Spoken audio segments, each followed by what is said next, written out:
नगर परिषद सुजानपुर की पूर्व अध्यक्ष एवं वार्ड नंबर 8 की पार्षद बीना धीमान व महिला मंडल एक महिला बेरोजगार के पक्ष में उतर गया है। धीमान की अगुवाई में उपमंडल अधिकारी नागरिक से इनका प्रतिनिधि मंडल मिला और बेरोजगार महिला को न्याय दिलाने की गुहार लगाई।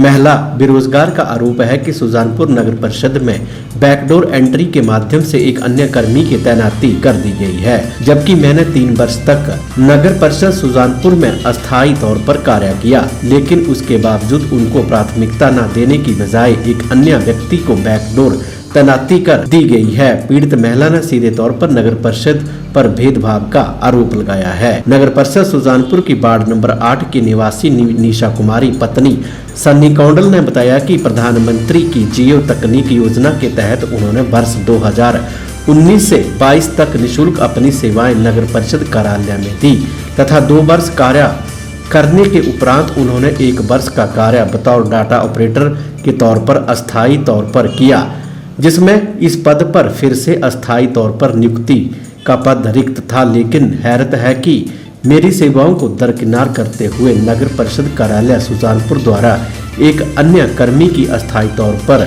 इस पद पर नियुक्ति कर दी गई है, जबकि CLC योजना के तहत इस पद के लिए मैंने अपना नाम दर्ज करवा रखा था, लेकिन मुझे नियुक्ति नहीं दी गई है। निशा कुमारी ने बताया कि इस भेदभाव के रवैये से वे काफी आहत हैं और मानसिक रूप से भी परेशान हो गई हैं। इसी मुद्दे को लेकर नगर परिषद की पूर्व अध्यक्ष एवं वार्ड पार्षद बीना धीमान महिला मंडल बेरोजगार महिला निशा के पक्ष में उतरकर उपमंडल अधिकारी नागरिक से मिला तथा न्याय की गुहार लगाते हुए कहा कि भेदभाव बंद करवाया जाए। मुझे डाटा ऑपरेटर रखा गया था तो कमेटी ने प्रस्ताव पास किया था। उस समय वार्ड मेंबर प्रधान सभी ने साइन किए थे। उस समय जो हमारे प्रधान बीना धीमान होते थे उनके टाइम का जो प्रस्ताव जो है पास हुआ है किसको, तब मुझे ये नहीं बताया गया था कि तुम्हें 1 साल 2 साल के लिए रखा जा रहा है। तब मुझे रखा गया था तो मैं भी अब जब किसी को रखा जाता है तो उसकी उम्मीदें बढ़ जाती हैं कि हाँ मुझे अब रोज़गार मिल गया है तो मेरे छोटे छोटे बच्चे जो अब मैं आप आय के साधन के द्वारा जो है अपनी रोजी रोटी कमा सकती हूँ, उनको खिला सकती हूँ। मैडम क्या आपके नई जो नियुक्ति है वो की हुई है आपके इसमें कि नहीं की है, क्या कहेंगे आप? CLC के थ्रू अब मुझे ऐसे सुनने में आया कि जो भी कर्मचारी CLC के थ्रू रखे गए हैं तो CLC के थ्रू रखे गए हैं, तो मैं यही कहना चाहती हूँ सरकार से, नगर परिषद से, उपमंडल अधिकारी से, सभी से मेरी यही विनती है कि अगर कोई भी मतलब योजना है, CLC है, चाहे ट्यूलिप है, किसी भी स्कीम के अंडर आप रख रहे हैं, वो अब किसी न्यूज़ में ऐसे है कि आउटसोर्स रखे गए हैं। मुझे तो कभी बताया नहीं गया कि ये हम आउटसोर्स हैं, पर मुझे लगता है कि हम आउटसोर्स में ही आते हैं। तो जब तक किसी सरकारी मतलब रेगुलर पोस्ट ऊपर से क्रिएट नहीं होती है, भरी नहीं जाती है, मतलब जब तक भरी नहीं गई है वो रेगुलर, तो मुझे किस बेस पर निकाल दिया गया है। और CLC में अगर किसी को रखा भी गया तो वहाँ पे मैंने अपना नाम भी तो दर्ज करवाया था।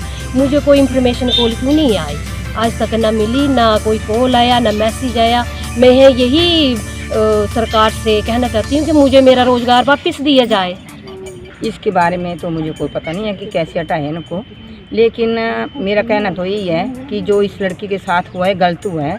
अगर CLC के थ्रू किसी और की नियुक्ति की है तो इसने भी वहीं एप्लीकेशन दी हुई थी, तो इसको भी इंटरव्यू पे बुलाते, और ये तो अपने हक के लिए तो कहीं भी जाना पड़े तो जाएगी, और हम इनके साथ हैं। मेरा पूरा वार्ड जो है मेरे साथ है। बस मैं यही कहना चाहती हूँ कि इसके साथ जो है न्याय हुआ है।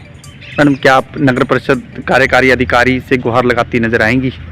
नहीं, जाना पड़े तो हम जाएंगे, वहीं भी कार्यकारी अधिकारी को भी पूछेंगे, और जो हमारा पूरा प्रशासन है उसको भी हम जागरूक करेंगे कि कहीं भी किसी भी हमारे जो भी हमारा विधानसभा है हमारी, उसमें किसी के साथ भी गलत ना हो। और इसका जो नतीजा है 2 महीने आने के जो इलेक्शन है उसी में वार्ड नंबर 8 जो है वो बता देगा।